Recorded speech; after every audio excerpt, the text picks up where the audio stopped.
We are live from digital address GA09925539 in Kokomemle, Accra, on DSTV channel 421 and GoTV channel 14. It is the second day of the week, and I believe your week is going on well. The show is JoyNews Interactive. Our social media handle for Facebook, Twitter, and Instagram is JoyNews on TV.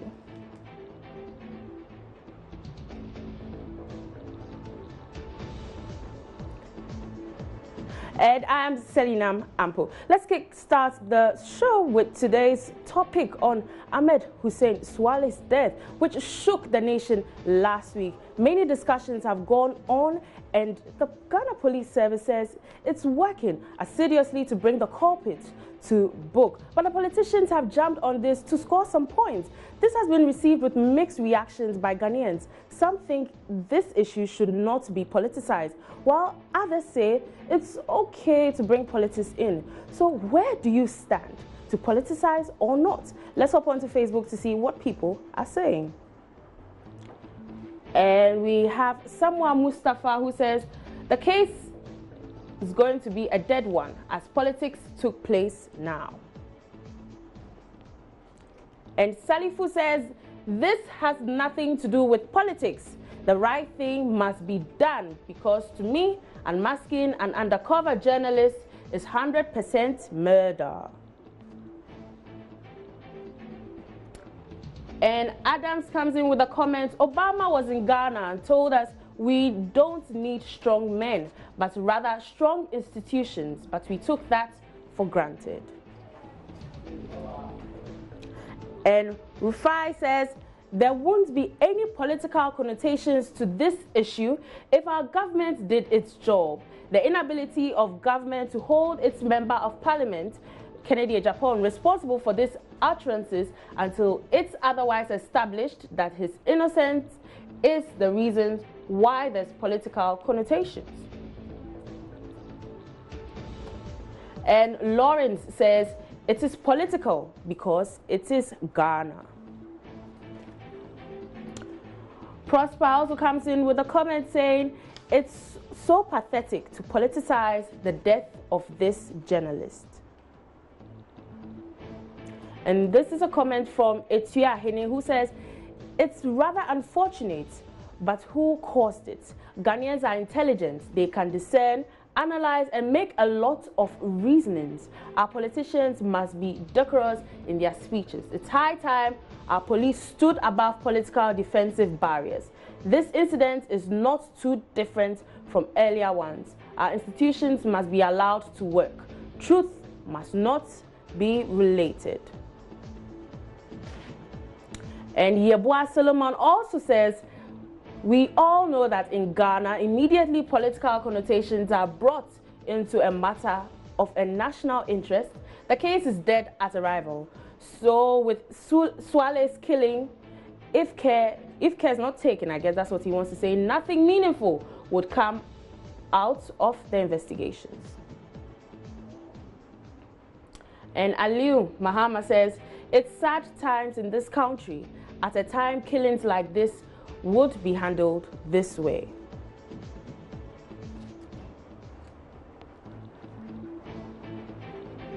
Well, away from that, the ability to read is a vital skill in being able to function in today's society. Reading is important because it helps to expand the mind and develops the imagination. A person who knows how to read can educate themselves in many areas of life they see fit. When last did you pick up a book to read? JoyNews is partnering the Ghana Library Authority to help shore up interest in reading. This year, the Library Authority has declared the year as a reading year. Kojo Yankson gives us more details in an interview with the Chief Executive Officer of the Ghana Library Authority, Hayford Sian. Let's take a look. Ghana Library Authority is the second oldest incorporated institution in Ghana after Cocoa Board in 1950. So to manage an almost 70-year-old institution, quite challenging but quite an interesting adventure. And I have managed over the past year to try to address some of the systematic issues, and it's been an interesting journey. You talk of systemic issues. What sort of issues did you encounter when you first set foot in your office? I mean, Ghana, everybody knows that the libraries are known for books. And, you know, I came into the library and reading the annual report. As of 1980, we had 1 million books. And then right now you have around 500,000 books. So that's like... We've lost half.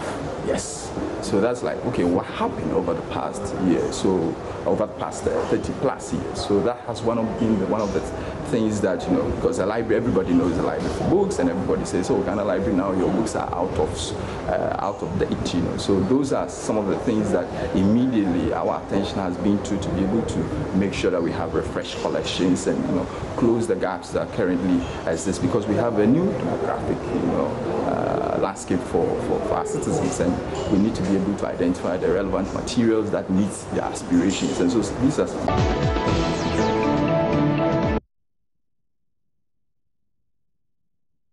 So this year is a year of reading. Now let's do some marriage talk. Marriage is a big deal, especially when it comes to financing it. Many relationships have failed because partners disagreed on how much to spend for their marriage ceremony. Well, the Charismatic Evangelistic Ministry has this package where you can marry with just 1,000 Ghana cedi. The package includes, let's take a look at this picture which the church put out. So the package includes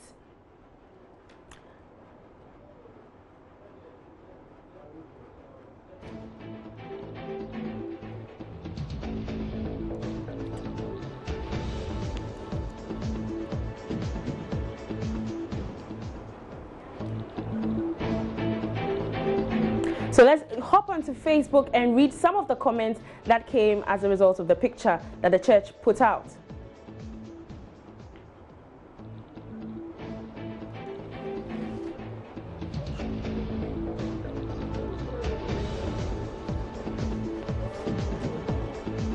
And we have a comment from Al Amin, who says, these churches don't get it. The dowry, which legitimizes a marriage, is not listed. The ring is just a show-off and does not necessarily legitimize a marriage. If they think I'm lying, they should ask their grandparents. Blindly copying Westerners. This is a comment from Al Amin Mohammed. And Eric says, God bless the church management for such an innovative idea. And Mahmoud Isa says, great move by the church. I salute them 1,000%. God bless them.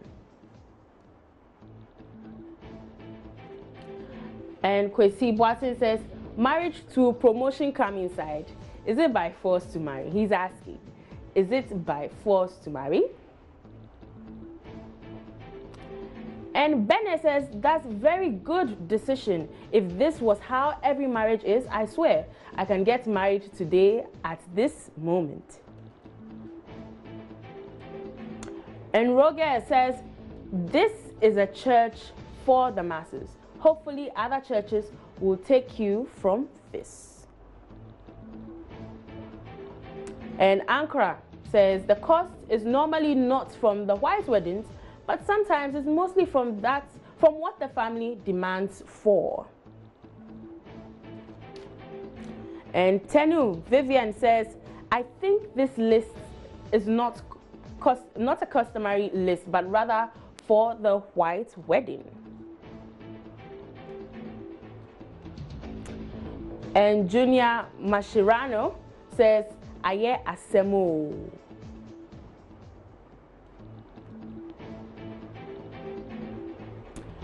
Mohammed comes in with a comment again saying that these churches don't get it. The dowry, which legitimizes a marriage, is not listed. The ring is just a show-off and does not necessarily legitimize a marriage. If they think I'm lying, they should ask their grandparents. Blindly copying Westerners. So let's take a look at that picture which the church put out. And that is it right there. It says, get married with just 1,000 Ghana cedi. And the package includes rings, two witnesses from both sides, one crate of drinks, one box of water that's to be provided by the church, 20 packs of food for a maximum of 20 invited guests, photography, a maximum of 10 pictures, and a video coverage to be provided by the church. It says interested applicants should pick the forms from the resident pastor. Interesting image right there. Let's go for more comments and we'll hear from the church. And we have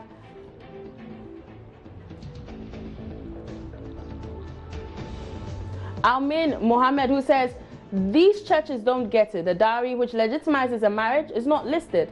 The ring is just a show off and does not necessarily legitimize a marriage. If they think I'm lying, they should ask their grandparents. Blindly copying Westerners. And Eric says, God bless the church management for such an innovative idea.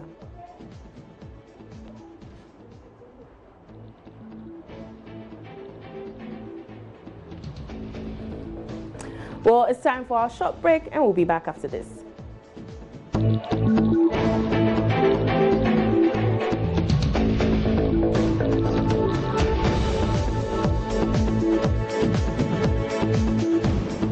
Well, let's hop on to Facebook and Twitter to find out what people have been saying about this transfer of Kevin Prince Boateng to Barcelona.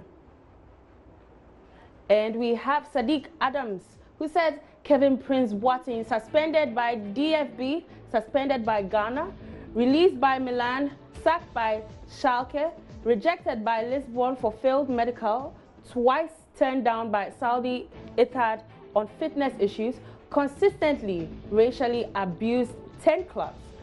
None put this guy down. 33 going to Barca.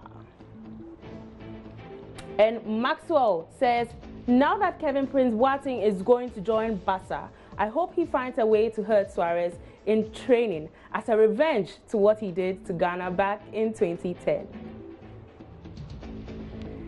And Squawka Football says, Kevin Prince Boateng is the first Ghanaian international to play for Barcelona in the club's history. Comes with an image of Kevin Prince Boateng. And we have Kweku, who says, this is a dream. Barca announces Kevin Prince Boateng. Says FC Barcelona. And Liam says Kevin Prince Boateng to Barcelona is absolutely mental. Love it. Now, Kelly Willie Joyce comes in with a tweet who says, what exactly is going on at Barcelona? First it was Willian, now Kevin Prince Boateng. Something is definitely wrong. This isn't typical Barca transfers.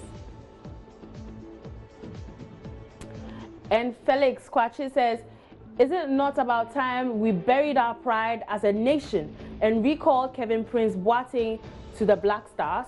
The team could do with his class. And another tweet underneath, a reply to that tweet says, you mean our new Barca player? LOL. And Harrison says, impossible is nothing in life. If this guy can be signed by a club like Barcelona, then my brother, you can make it in life no matter your age, background, or color. And Johnson says, indeed, a new chapter. The board must have a good reason for signing him. But the reason doesn't seem to be known by most football fans. I believe he's going to make positive and magnificent contribution to our team, even though he's only staying for a very short period. I believe in his ability because he's African. Hashtag enjoy Prince. Hashtag for Barca. We love you. And don't forget to deal with those Madrid thugs. And Foster comes in with the comments, God bless Africans. Welcome on board, bro. And Arsenal says, welcome to Barcelona, Kevin Prince Boateng.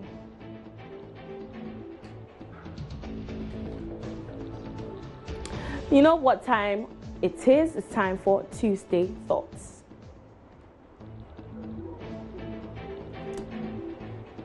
And our first tweet on Tuesday Thoughts is, your attitude defines you. Be good on the outside first before people get to know your inside. Your attitude attracts your blessings. Your personality determines how long it lasts. Good morning. Hashtag Tuesday Thoughts. And Mary tweets that sometimes good things fall apart so better things can fall together. Every story has an end, but in life, every end is just a new beginning. Hashtag Tuesday Thoughts. And Sophie says, hashtag Tuesday Thoughts, rarely do we consider the consequences of our choices, yet every choice has a consequence. Consider your choices first before you take a step.